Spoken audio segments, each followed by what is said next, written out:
गाड्या बाहेर न पाठवल्या जाणार.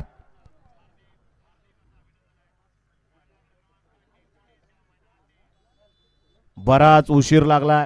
सुटला 20 सुटला. या मैदानातील श्री दत्त जयंती निमित्त आयोजित केलेलं मुळशी केसरी मैदानातील 20 पळतोय.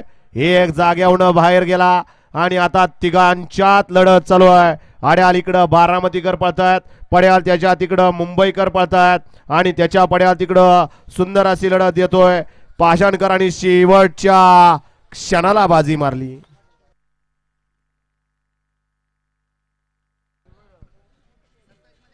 चला येऊ द्या 30 वाली बैलगाडी मालक गाड्या येऊ द्या. गट क्रमांक 20 चा निकाल निकाल आणि निकाल. गट क्रमांक 20 चा निकाल आहे. तास क्रमांक 4 वरून धावलेली गाडी. आवाज 4च आहे ना. भैरवनाथ पचरा सूरज वालेकरी शिंद अजय पाटील मुंबई. या गाडीचा 1 नंबर आला. विजय बैलगाडी मालकाचं त्यावरती बसणाऱ्या चालकाचं हार्दिक हार्दिक असं अभिनंदन. बैलगाडी मालक आपली नावं सांगून द्या.